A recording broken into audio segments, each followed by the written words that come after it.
አንድ እይታን እስቲ ላፍታ ተመልከቱ። በሌሊቱ በውከትና በክህደት ጥላ ስር በአንዲት ቅጽበት ብቻ የተለዋወጡት እይታ። ግን ምን አይነት እይታ! የሰው ልጅ ውስጣዊ ማንነት ሰርስሮ የሚገባ፣ ልብን በሐዘን የሚሰብር፣ ነፍስን በጸጸት የሚያርድ። አዎ ይህ ታሪክ ስለ እንዲህ አይነቱ ቅጽበት ነው። ታሪኩ ስለዚያች ምሽት፣ ስለዚያች ቅጽበት ነው። ጌታችንና መድኃኒታችን ኢየሱስ ክርስቶስ እጆቹ በብረት ሰንሰለት ታስሮ በሐሰት ፍርድ በጠላቶቹ ፊት ቀርቦ ሳለ በድንገት ዞር ብሎ ያንን ታማኝ ደቀ መዝሙሩን ያንን ወዳጁን ቅዱስ ጴጥሮስን ትኩር ብሎ ስለተመለከተበት እይታ ነው። ያ የአይን ላይን መተያየት ምን አይነት ጥልቅ ምስጢር ይዞ ነበር! በቅጽበት የጴጥሮስን ልብ ያርድ የነበረው ምን አይነት አስቀድሞ የተነገረ የትንቢት ቃል ነበር! ያ የጌታ እይታ በሐዋርያው ልብ ውስጥ የቀሰቀሰው ምን አይነት የመሪር ሐዘንና የጸጸት ማዕበል ነበር! እንግዲህ ዛሬ ከኛ ጋር የምትጓዙት በቅዱሳት መጻሕፍት ከተመዘገቡት እጅግ ልብ ከሚሰብሩና ጥልቅ መንፈሳዊ ትምህርት ከሚሰጡ ገጠመኞች ወደ አንዱ ነው። በጌታ በደቀ መዝሙሩ መካከል ወደ ነበረው ቃላት ሊገልጹት ወደማይችሉት ዝምታው ራሱ ሺህ ቃላትን ወደሚናገረው ወደዚያ ድራማዊ የእይታ ልውውጥ እንወስዳቸዋለን። ያቺ ሌሊት አየሩ በውጥረት የተሞላ ነበር። ውርጩ ከባድ፣ ጨለማው ጥቁር። የጌታችን መታሰር እንደ ነጎድጓድ የሐዋርያቱን ልብ አናውጦታል። መምህራቸው፣ ተስፋቸው፣ አለኝታቸው የነበረው ክርስቶስ በጠላቶቹ እጅ ወድቋል። የደቀ መዛሙርቱ መንጋ ተበታትኗል። ፍርሃት እንደ ብርድ ልብስ ከልሏቸዋል። የት መግባት እንዳለባቸው፣ ምን ማድረግ እንደሚገባቸው አያውቁም። በዚህ ሁሉ መሃል ግን ጴጥሮስ፣ ደፋሩ ጴጥሮስ ካንተ ጋር ለመሞት እንኳ ዝግጁ ነኝ ብሎ በማለት ሞት እንኳ ቢመጣ ጌታውን እንደማይክድ ምኑ የተናገረው ጴጥሮስ አሁን የት ገባ? በሚገርም ሁኔታ የሊቀ ካህናቱ ግቢ ውስጥ ጠላቶቹ ከበውት በሚሞቁት እሳት ዳር ተኮራምቶ ተቀምጧል። ምናልባት የሌሊቱን ብርድ ለማስታገስ፣ ምናልባትም በዚያ መሃል ተሰውሮ ማንነቱ ሳይታወቅ ሁኔታውን ለመከታተል አስቦ ሊሆን ይችላል። ያ የትናንቱ ድፍረቱና ቆራጥነቱ በፍርሃት ጉም ተለውጦ ነበር። ነገር ግን ከሰው ዓይን መሰወር ቢቻል ከፈጣሪ ዓይን ወዴት መደበቅ ይቻላል? ማንነቱን ደብቆ ለመቆየት ያደረገው ጥረት ብዙም አልቆየም። ከደጅ ጠባቂዎቹ አንዲት የዋህ የምትመስል ገረድ አጠገቡ መጣ ትኩር ብላ አየችው። አንተም ከኢየሱስ ከገሊላው ሰው ጋር ነበርክ አለችው። ድምጿ የዋህ ቢመስልም የክሱ ክብደት ግን የጴጥሮስን ልብ እንደ ከባድ ድንጋይ ተጫነው። ያቺ ቅጽበት እንዴት አስደንጋጭ ነበረች! የሚሆነው የጠፋበት ጴጥሮስ በድንገት አልቻለም። እነሆ የጴጥሮስ ድምፅ እየተለዋወጠ እየተንቀጠቀጠ፣ ቃላቶቹ እየተሳከሩ ራሱን ከሚወደው ጌታ ለማራቅ በሚደረግ ተስፋ የቆረጠ ሙከራ ውስጥ ነበር። ምናልባትም መርገምም ጨምሮበት ሊሆን ይችላል። በፍርሃት የራደው ሐዋርያ ጌታውን በፍጹም እንደማያውቀው ለማሳመን ይታትር ነበር። ያቺ ሌሊት ለጴጥሮስ ምንኛ ረጅም፣ ምንኛ ጨለማ፣ ምንኛ አስፈሪ ነበረች። ውድቀቱ እየጠለቀ የፍርሃት ባህር እየዋጠው ነበር። ሰዓቱ እየገፋ የሌሊቱ ጨለማ ግን እንደ ልብ አልገፈፈ። ፍርሃት የጴጥሮስን ነፍስ ሙሉ በሙሉ ተቆጣጥሮታል። እነሆ ከጥቂት ጊዜ በኋላ ሌላ ሰው፣ ምናልባትም ከሊቀ ካህናቱ ዘመዶች አንዱ ጴጥሮስን በድጋሜ ተመለከተው። በእርግጥ አንተ ከነርሱ ወገን ነህ፣ አነጋገር እንኳ የገሊላ ሰው መሆንን ይመሰክራል አለው። ክሱ አሁን ይበልጥ ተጨባጭ፣ ይበልጥ አስፈሪ ሆነ። የጴጥሮስ የመደበቂያው ቀዳዳ እየጠበበ የውሸቱ ግንብ ሊፈርስ ተቃርቧል። በዚህ ጊዜ ጴጥሮስ ሙሉ በሙሉ ተናወጠ። የነበረበትን ሁኔታ፣ የገባውን ቃል ሁሉንም ዘነጋ። ፍርሃቱ ከአቅሙ በላይ ሆነበት። ይህን የምትሉትን ሰው አላውቀውም ብሎ በታላቅ ድምፅ ጮኸ። በዚህ ብቻ አላበቃ። ራሱን እየረገመ ጌታውን ፈጽሞ እንደማያውቀው ምሎ ተናገረ። ሶስተኛው ክህደት፣ የመጨረሻው ውድቀት። ራሱን ለማዳን በሚመስል የመጨረሻ ሙከራ ጌታውን በይፋ ካደው። ግቢው በዝምታ ተዋጠ። የጴጥሮስ የመርገም ቃል በአየር ላይ እንደተንጠለጠለ የእሳቱ ፍም ብልጭታ ከጨለማው ጋር ሲታገል በዚያችው እጅግ ውጥረት በሞላበት ቅጽበት ከሩቅም ከቅርብም ያልታወቀ የሌሊቱን ጸጥታ ሰንጥቆ የሚገባ ጥርት ያለና ያልተለመደ ድምፅ ተሰማ። ዶሮ ጮኸ። ያ የዶሮ ጩኸት ተራ አልነበረም።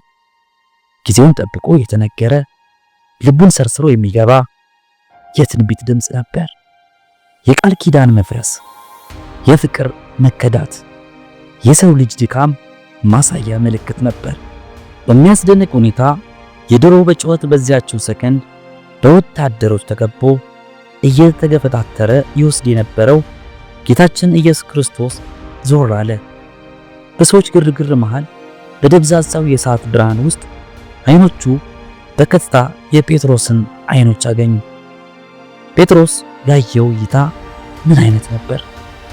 የቁጣ እሳት የሚነድበት፣ የፍርድ ነበልባል የሚንቦገቦግበት እይታ ነበር። በፍጹም ከዚያ እጅግ የጠለቀ እጅግ ልብ የሚሰብር ነበር። ሁሉን ቀድሞ የማወቅ ጥበብ የሚንጸባረቅበት፣ የተነገረው ትንቢት እንዴት እየተፈጸመ እንዳለ የሚያሳይ፣ ምናልባትም በጥልቅ ሐዘን የታጀበ፣ በከዳ ወዳጁ ላይ ባለ ፍቅር የተሞላ ግን ደግሞ በሰው ድካም ልቡ ያዘነ በሚመስል እይታ ነበር። ጴጥሮስ የጠበቀው የቁጣ እይታ ሳይሆን ያልጠበቀው የፍቅርና የሐዘን እይታ ልቡን ወጋው። በቅጽበት ልክ እንደ መብረቅ ብልጭታ የጌታው የዛሬ 3 ቀን የተናገራቸው ቃላት በጴጥሮስ አእምሮ ውስጥ አስተጋባ።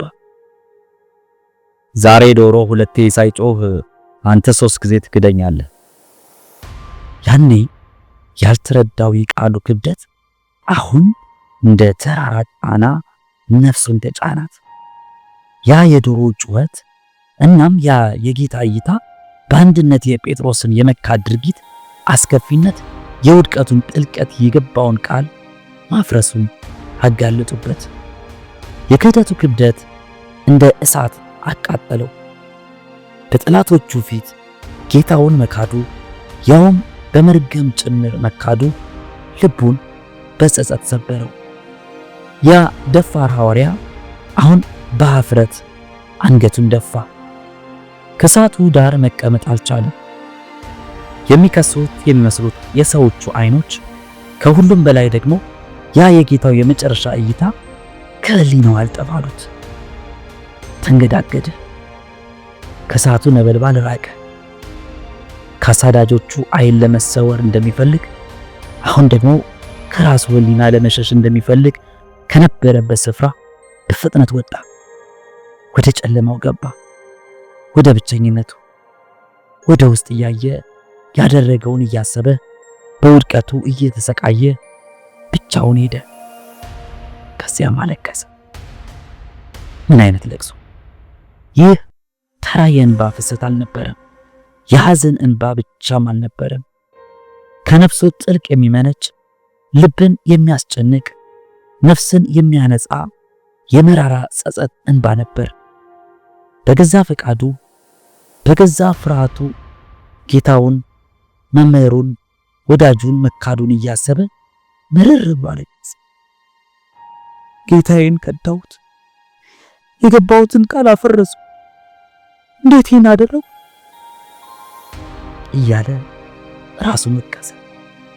የጴጥሮስ ታሪክ በዚያ ጨለማ ሌሊት በዚያ የጸጸት እንባ ብቻ አያበቃም። ታሪኩ የእርሱ ብቻ አይደለም። ወደ ራሳችን እንድንመለከት የራሳችንን ሕይወት እንድንፈትሽ የሚጋብዝ መስታወት ነው። እስቲ እያንዳንዳችን ራሳችንን ጠይቅ። እኛስ ስንት ጊዜ ጌታችንን ክደነዋል? ምናልባት እንደ ጴጥሮስ በጠላት ፊት ቆመን አላውቀውም ብለን በግልጽ ባንክድም እንኳ በሌላ ስውር በሆነ መንገድ ክህደትን አልፈጸምን? በሥራ ቦታችን፣ በትምህርት ቤታችን፣ በማኅበራዊ ሕይወታችን ውስጥ እምነታችንን ለመመስከር ስንፈራ ስለ ክርስቶስ ከመናገር ይልቅ ዝምታን ስንመርጥ ያ ክህደት አይደለም? እውነትን እያወቅን ለጊዜያዊ ጥቅም ወይም ከሰዎች ላለመገለል ስንል ሐሰትን ስንደግፍ ከእውነት ጎን ከመቆም ስንሸሽ ያ ጌታን መካድ አይደለምን? በኃጢአት መንገድ ስንዘፈቅ የሕሊናችንን ድምፅ ጸጥ ለማሰኘት ስንሞክር የእግዚአብሔርን ትእዛዝ አውቀን ስንጥስ ያ በድርጊት የተገለጠ ክህደት አይደለምን? አዎ፣ የጴጥሮስ ውድቀት በብዙዎቻችን ሕይወት ውስጥ በተለያየ መልክና መጠን ይደጋገማል። ታዲያ በምንወድቅበት፣ በምንስትበት፣ በምንፈራበት ቅጽበት ያ የጌታ እይታ ወደ እኛም አይዘረጋምን? የጴጥሮስን ልብ የሰበረው ያ እይታ እኛንም አይመለከተንም? ምናልባት የቁጣና የፍርድ እይታ ይመስልን ይሆናል። ነገር ግን እርግጠኛ ሁኑ፣ የአምላካችን እይታ ከቁጣ ይልቅ በይቅርታ ከፍርድ ይልቅ በምህረት የተሞላ ነው። ድካማችንን የሚያውቅ ነገር ግን ፍቅሩ የማይለወጥ ወደ እርሱ እንድንመለስ የሚጠራን እይታ ነው። የጠፋውን በግ እንደሚፈልግ እረኛ፣ የወደቀውን ልጅ እንደሚጠብቅ አባት የአምላካችን ዓይኖች በኃጢአታችን ጨለማ ውስጥ እንኳ በፍቅር ይፈልጉናል። ያ የዶሮ ጩኸትስ ለኛ ምን ትርጉም አለው? ምናልባት የሕሊናችን ድምፅ ሆኖ የኃጢአታችንን አስከፊነት የሚያስታውሰን ይሆን? ወይስ የምንሰማው የመጽሐፍ ቅዱስ ቃል፣ የምንማረው የቤተ ክርስቲያን ትምህርት ከእንቅልፋችን እንድንነቃ ከከፋ መንገዳችን እንድንመለስ የሚጮህልን የዶሮ ጩኸት ይሆን? ጌታ በተለያየ መንገዶች ወደ ንስሐ ይጠራናል። ይህንን ጥሪ ለመስማት ጆሮ አለንን? ታዲያ ምላሻችን ምንድን ነው? እንደ ጴጥሮስ መጀመሪያ ላይ ከእውነት ሸሽተን በውሸትና በፍርሃት ተሸማቀን እንቀራለን? ወይስ ያ የጌታ የፍቅር እይታ ልባችንን እንዲሰብረው፣ ያ የሕሊና ጩኸት እንዲቀሰቅሰን ፈቅደን ወደ መራራው የንስሐ እንባ እንመጣለን? ከእይታው መሸሽ ወይስ በእይታው ውስጥ መፈወስ? ምርጫው የኛ ነው። የቤተ ክርስቲያን አባቶችና ሊቃውንት በዚያች ወሳኝ ሌሊት ስለ ጮኸው ዶሮ ሲያስተምሩ ከተራ የእንስሳት ድምፅ ባለፈ ጥልቅ መንፈሳዊ ምሳሌ እንዳለው ይናገራሉ። ይህ ዶሮ በጨለማው መጨረሻ ጎህ ሊቀድ ሲል እንደሚጮህ ሁሉ የሰው ልጅ በኃጢአት ጨለማ ውስጥ ተኝቶ ሳለ የንስሐ ብርሃን እንዲወጣለት የፍርድ ቀን ከመምጣቱ በፊት እንዲነቃ የሚጣራ የምልክት ድምፅ ነው ይላሉ። እነዚህ አባቶች እንደሚሉት ዶሮው የስብከተ ወንጌል ምሳሌ ነው። ልክ ጎህ ሲቀድ ዶሮ ከእንቅልፍ እንደሚቀሰቀስ ሰባኪያን ወንጌልም በክርስቶስ ቃል የሰው ልጆችን ከኃጢአት እንቅልፍ ይቀሰቅሳሉ። ጩኸቱ የመንፈስ ቅዱስ ጥሪ ምሳሌ ነው። መንፈስ ቅዱስ በሕሊናችን በኩል በመጽሐፍ ቅዱስ ቃል በቤተ ክርስቲያን ትምህርት አማካኝነት ተነሱ፣ ንስሐ ግቡ፣ መንግሥተ ሰማያት ቀርባለችና እያለ ያለማቋረጥም ይጣራል። የዶሮው ጩኸት የኃጢአትን ሌሊት ጨለማ ትተን ወደ ክርስቶስ ወደ ጽድቅ ፀሐይ ብርሃን እንድንመጣ የሚደረግ ጥሪ ነው። ጴጥሮስ የሰማው አካላዊ የሆነውን የዶሮ ጩኸት ድምፅ ነበር። ነገር ግን ያ ድምፅ ከጆሮ አልፎ መንፈሱን ነው ያነቃው። የካደበትን ሰዓት፣ የጌታውን ቃል፣ የራሱን ድክመት በአንድ ላይ አስታውሶ ለውስጣዊ መታወክና ለመንፈሳዊ መንቃት ምክንያት ሆነው። ድምፁ ራሱ ኃይል ኖሮ ሳይሆን እግዚአብሔር በጊዜው በትንቢቱ መሰረት የጴጥሮስ ልብ ለንስሐ በተዘጋጀበት ቅጽበት ተጠቅሞበታል። እኛስ በየቀኑ ስንት የንስሐ ጥሪዎች በዙሪያችን ይጮኻሉ? ስንት ዶሮዎች ሊቀሰቅሱን ይሞክራሉ?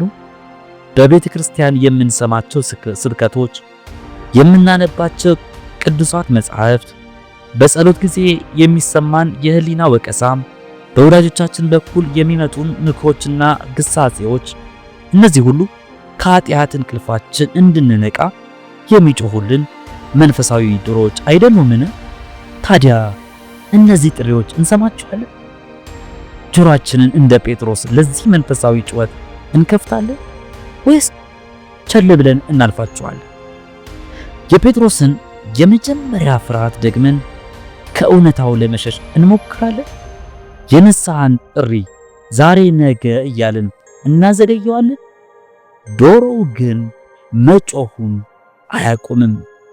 ጎህም ሊቀድ ነው። ጊዜው ከማለቁ በፊት ልባችን ሙሉ በሙሉ ከመደነደኑ በፊት ለንስሐ ጥሪ ምላሽ መስጠት የሕይወትና የሞት ጉዳይ ነው። የጴጥሮስን መንቃት ያመጣው ያ ጩኸት እኛንም ከመንፈሳዊ እንቅልፋችን ያነቃን ይሆን? ነገር ግን ታሪኩ እዚህ ጋር ያበቃ። የጴጥሮስ ጉዞ በዚያ ጨለማ ሌሊት፣ በዚያ መራራ እንባና የከባድ ጸጸት ስሜት አልተቋጨም። ያ የንስሐ እንባው ከንቱ አልነበረም። ልቡን ሰብሮት የነበረው ያው የጌታው የፍቅር እይታ አሁን ደግሞ በይቅርታና በምህረት ተቀበለው። ከትንሣኤው በኋላ ጌታችን ኢየሱስ ክርስቶስ ጴጥሮስን በገሊላ ባህር ዳር ለብቻው አግኝቶት ነበር። ያኔ 3 ጊዜ ክዶት እንደነበር ሁሉ 3 ጊዜ ደግሞ አንድ ጥያቄ ጠየቀው። የዮና ልጅ ስምዖን ሆይ ከነዚህ ይልቅ ትወደኛለህ? ጴጥሮስም ልቡ በሐዘንና በፍቅር ተሞልቶ አዎን ጌታ ሆይ እንድወድህ አንተ ታውቃለህ ሲል መለሰ። ያኔ ጌታችን የወደቀውን ሐዋርያ ይቅር ብሎት ብቻ ሳይሆን ታላቅ ኃላፊነትን ሰጠው። በጎቼን ጠብቅ፣ ግልገሎቼንም አሰማራ። ያ በፍርሃት ጌታውን የከዳው ሰው አሁን በንስሐውና በጌታው ይቅርታ አማካኝነት ታድሶ ተነሳ። የጌታው መንጋ እረኛ ሆነ። በፍርሃት ተሸማቆ የነበረው ምላሱ አሁን በበዓለ 50 ቀን በመንፈስ ቅዱስ ኃይል ተሞልቶ ስለ ክርስቶስ ትንሣኤና አዳኝነት በድፍረት መሰከረ። በአንድ ቀን ስብከቱ ብቻ 3000 ሰዎችን ለክርስቶስ ማረከ። በፊት አላውቀውም ብሎ የካደው ጌታ አሁን እርሱ ጌታም ክርስቶስ ነው ብሎ ስቀሉኝ ሲል ጠየቀ። እነርሱም እንዳለው አደረገ። በፍርሃት የካደው ጴጥሮስ በፍቅርና በትህትናው ለጌታው ክብር ሲል ሞትን ተቀበለ። ከውድቀት ወደ ክብር፣ ከክህደት ወደ አለትነት፣ ከፍርሃት ወደ ሰማዕትነት የተደረገ አስደናቂ መንፈሳዊ ጉዞ። እንግዲህ የቅዱስ ጴጥሮስ ታላቅ ውድቀትና አስደናቂ ንስሐ ምን ያስተምረናል? በመጀመሪያ ደረጃ ሁላችንም የሰው ልጆች እንደመሆናችን መጠን ምን ያህል ደካሞች እንደሆንን፣ ለፈተናና ለፍርሃት ምን ያህል የተጋፈጥን እንደሆንን ያስታውሰናል። ያ ዕለት የተባለው ሐዋርያ እንኳ በአንዲት ገረድ ፊት ተንበርክኮ ጌታውን ክዷል። ስለዚህ በወንድሞቻችን ውድቀት ላይ ከመፍረዳችን በፊት የራሳችንን ደካማነት እናስታውስ። በሁለተኛ ደረጃ የጴጥሮስ መራራ ለቅሶ የእውነተኛ ንስሐ መንገድን ያሳየናል።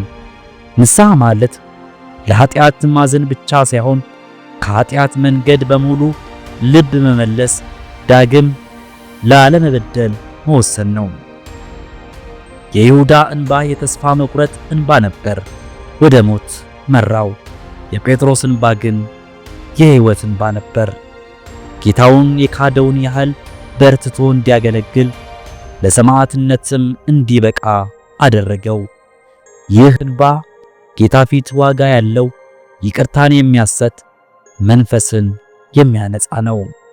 ከሁሉም በላይ ግን የጴጥሮስ መታደስና ወደ ሐዋርያው አገልግሎቱ መመለስ የጌታችንን ወሰን የሌለው ምሕረትና ይቅርባይነት ያሳየናል። ምንም እንኳ 3 ጊዜ በክህደት ቢወድቅም ጌታችን አልጣለውም። ይልቁንም በፍቅር ተቀብሎ ይቅር ብሎት ከበፊቱ የበለጠ ታላቅ ኃላፊነት ሰጠው። ይህ ጌታ ለሁላችንም ያለው ርኅራኄና ፍቅር ነው። በወደቅን ጊዜ የሚያነሳን፣ በተሳሳትን ጊዜ የሚመልሰን፣ ክህደታችንን በይቅርታው የሚሽር አምላክ ነው። ስለዚህ ወንድሞቼና እህቶቼ እኛም በሕይወት ጉዟችን ስንወድቅ፣ ስንሰናከል፣ በኃጢአት ጨለማው ስንገኝ ልክ እንደ ጴጥሮስ ያንን የጌታን እይታ ለመጋፈጥ ድፍረቱ ይኑረን። አዎ ያ እይታ ምናልባት በመጀመሪያ የህሊና ወቀሳን፣ የኀፍረትንና የጸጸትን ስሜት ሊያመጣ ይችላል። ነገር ግን ያ እይታ ትዕቢታችንን እንዲሰብርልን፣ የልባችንን ድንዛዜ እንዲያነቃልን እንፍቀድለት። ከዚያም ወደ ተስፋ መቁረጥ ሳይሆን ወደ ሕይወት የሚመሩትን፣ መንፈስን የሚያድሱትን፣ ከእግዚአብሔር ጋር ያለንን ኅብረት የሚያድሱትን እነዚያን የጴጥሮስን እንባዎች ለማልቀስ እንትጋ። በጌታችን ኢየሱስ ክርስቶስ የማያልቀው ፍቅርና ምሕረት ዳግም መታደስና መነሳት እንዳለ እናስተውል። ቸር አምላካችን ሆይ አንተ የጴጥሮስን ክህደት አይተህ በርኅራኄ እንደተመለከትከው እኛንም በድካማችንና በበደላችን ጊዜ ተመልከተን።